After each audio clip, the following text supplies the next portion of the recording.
despair, or Zenbotsu. It is a feeling that none of us want to experience, and yet all of us do sometime in our lives. It is a feeling that affects all of us, whether we're rich or poor, all races, all cultures, and both genders. And yet for the two characters, Chi and Yu, despite the fact that they are in an apocalyptic world where despair is all around them, somehow these two characters are able to survive and get through. So what's up, people, and welcome to the part 6 discussion of Girls' Last Tour.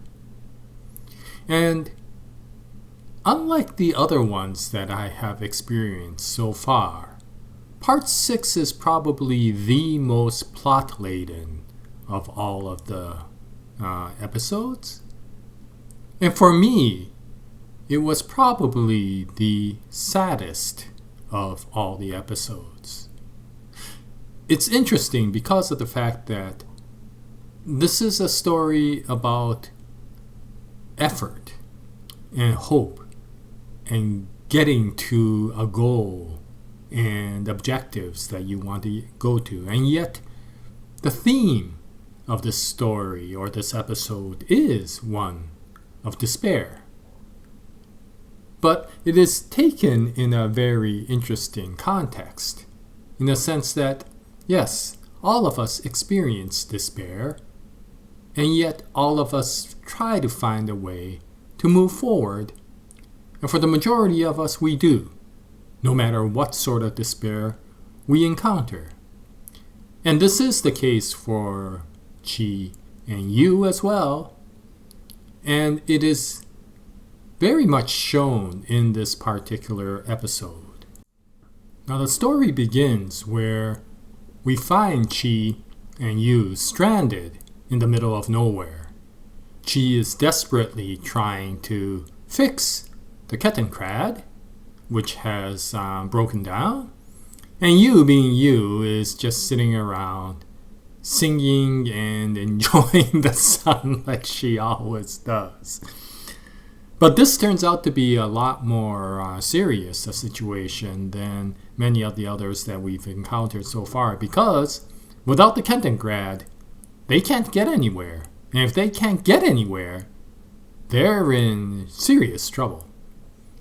And what we find out is the damage is far severe than something like a broken wire or something like this, in that one of the gears has completely split.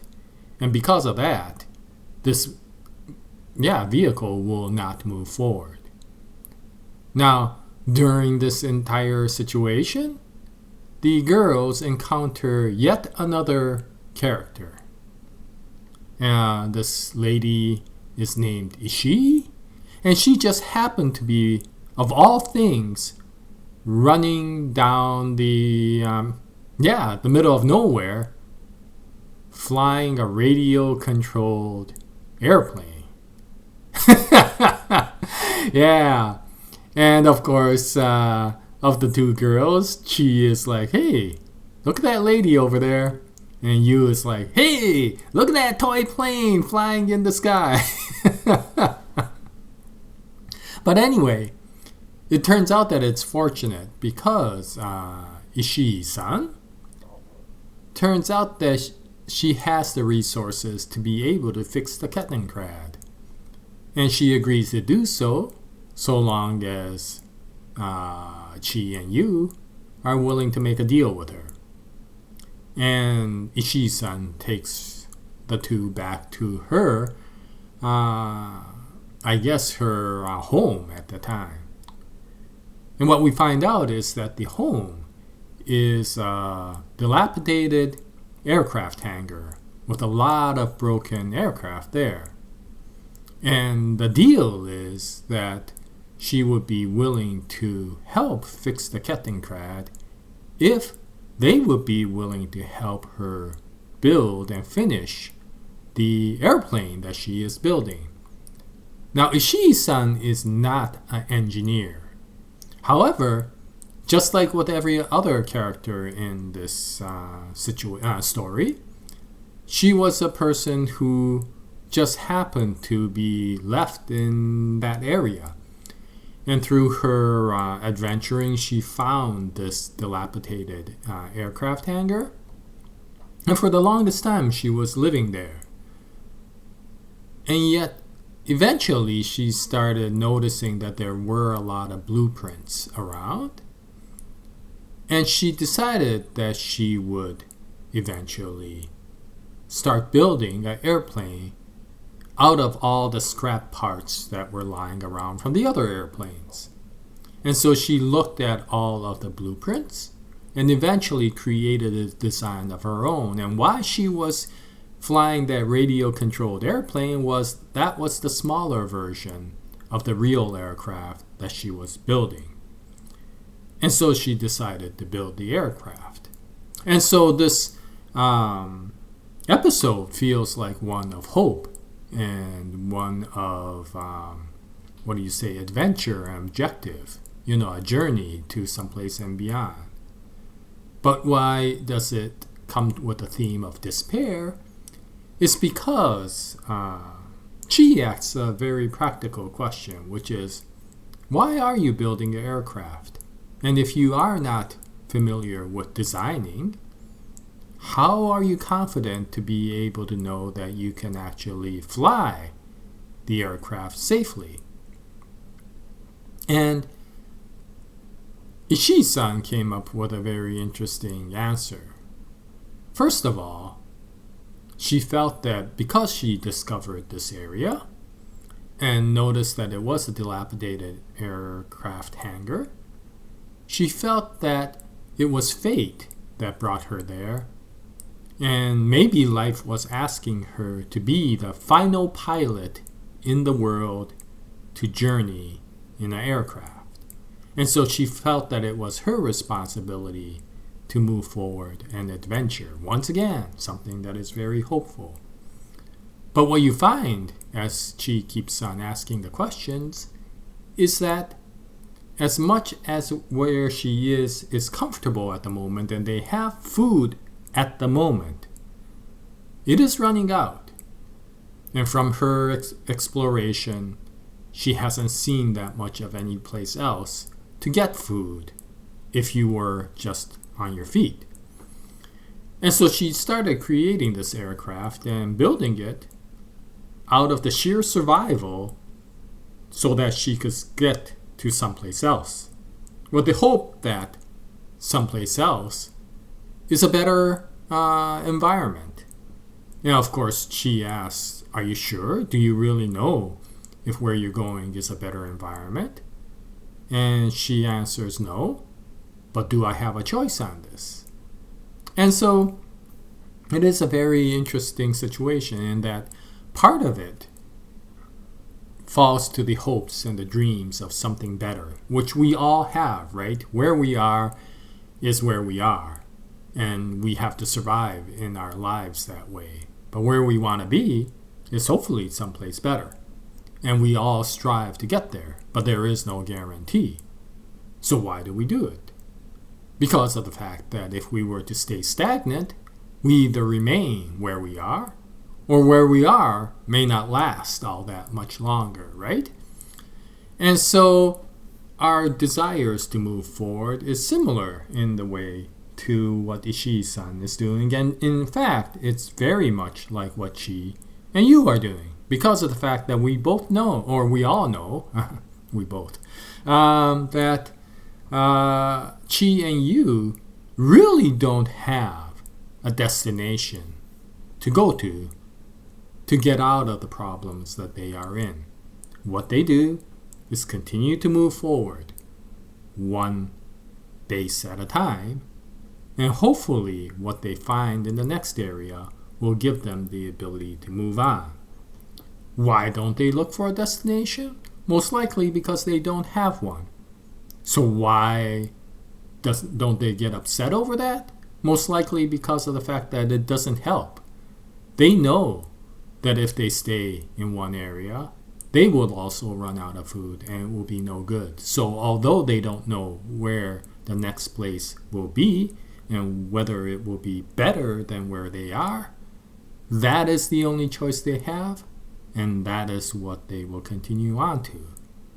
But for the moment, they have a good time because the dilapidated aircraft hangar is full of food, or at least potatoes, which ironically Chi and Yu has never eaten. And so when they eat the potatoes, or in fact it's not really potatoes, it's like MREs, meal replacements, that are made from potatoes, right? And they take a bite out of it, they find out it's wonderfully tasty compared to the things that they've been eating up till now. And so they enjoy their potato dinners. And so they agree with Ishii-san that if she would be willing to fix the Kettengrad, then they will help her finish the aircraft. And there is a short period of time when it's actually very peaceful and very serene, where the three girls are putting together the aircraft while enjoying the life that they have for the moment. But eventually, the aircraft gets finished. And for Ishii-san, it puts her in a situation. Will she actually take flight? And for her, there's only one answer: yes. And she's asking, are you sure? And she said, I've come this far. There is no other alternative for me. And so with that, Chi and Yu help Ishii-san take off from the hangar and try to fly to the next town, which is very far away. And for a while, it looks absolutely wonderful with the beauty of the aircraft flying into the sky and the lady who has never experienced flight doing so. But of course, eventually reality sets in, that a person who's never really designed or built an aircraft really doesn't have the highest probability to actually successfully build an aircraft that can fly for an extended period of time. And so the aircraft fails and it goes down. And Chi and Yu has to watch the aircraft go down. But luckily, Yu notices that Ishii-san has ejected from the aircraft and is going down by parachute. And for them, they realize, knowing just how desolate the environment is in the post-apocalyptic world, Ishii-san has no idea where she's going to land. But when you see it from Ishii-san's perspective, she was like, yeah, this was kind of expected, that she wasn't going to be able to get there. I mean, who's she kidding? She's not an aircraft engineer. But she was able to try. And despite the situations, she feels that a great burden has been lifted from her spirit, because whatever happens, she could look ahead and say she has done and tried her best at this effort. And with that, she could now not dwell upon this aircraft and look to new things in the future. Does that mean that she will survive? We don't know, because we have no idea where she's going to land. She's without anything anymore, and she's on her own. But on the other hand, if you think about it, even if she landed in the other city, there is no guarantee that there will be anything great there. And so is the probability any better for her to land by parachute or by airplane? And that cannot be answered. But from Ishii-san's perspective, she is okay, she has tried, And so she actually feels satisfied as she gently floats down to the lower parts of the world. And you, watching this, tells Chi, Ishii-san smiling. Now, of course, that surprises Chi, going, my gosh, she's falling to a completely unknown area. Her flight didn't work. Why the heck would she be smiling? And once again, when it comes to feelings, you is very astute. Because you says, maybe she has come to terms. And when she asks, with what? You answers, with her own desperation, with her own despair. And like you, she just then hums and goes off on her own. And they need to eventually go off on their own to go to their own adventures. And so it brings up two things with regards to this episode. First of all, many people might say, this was a really stupid act by Ishii-san. Why didn't she take a ride and go on the adventure with Chi and you? And the question that will come back is it safer? Well, there's more people. Yeah, but that means there's more mouths to feed.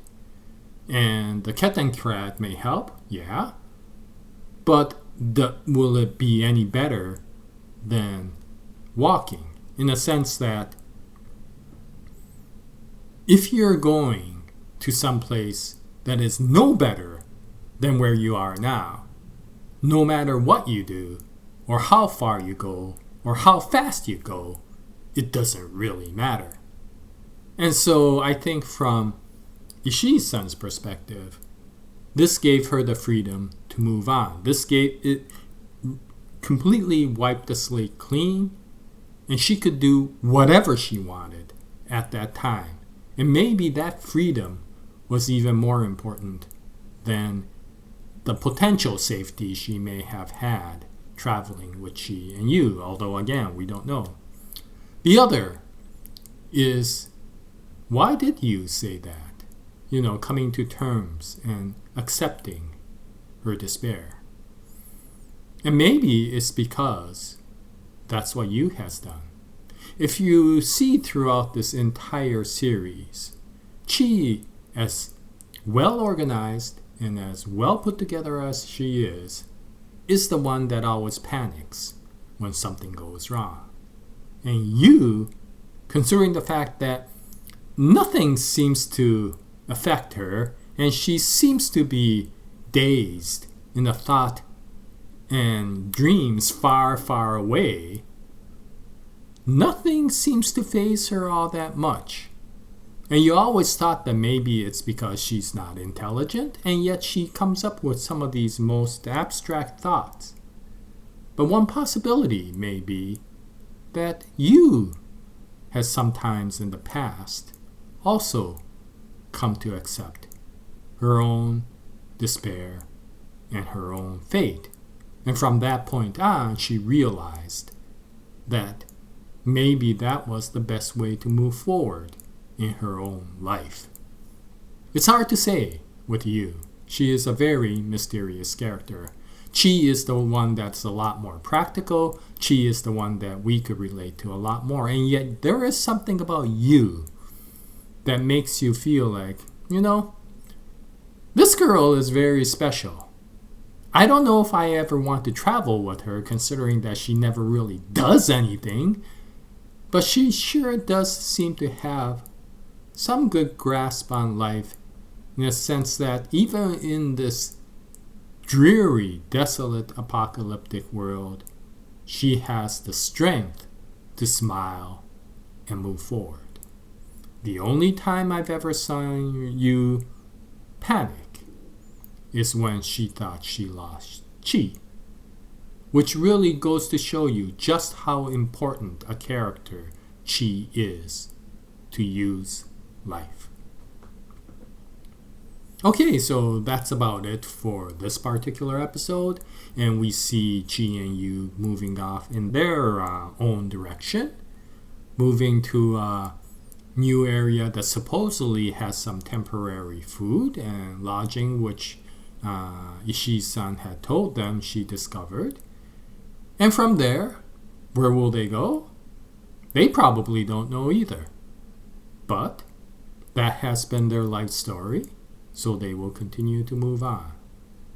And from our perspective, despite the fact that they are in a desolate, apocalyptic world, and we are in a populated one, many of our lives are not much clearer in what will happen to the future. Will you know what happens 5 years, 10 years, 20 years down the line? Do you even know what may happen 6 months down the line? Considering it's 2020, and it's one of the most pandemic years in our life, maybe even, it's not one that, even in the world that we're in, we have the comfort to know what happens in the future. And that is what probably creates the despair for many of the people who live in this world. And yet we move forward as well. Why? Because we have learned ourselves that that's the only way we can go. Even if you hit rock bottom, you will move forward because that's the only way you could survive. And so, Girls' Last Tour is giving, in this episode, an anime representation of that part of our lives. At least, I would like to think that. And I would like to continue my journey with Chi and Yu. And as I move forward, I will continue to make more videos, and I hope you join me at that time. And thank you very much for watching this. And until the next episode, happy adventuring, happy experiencing life, and as always, Jaya, nice day, everyone.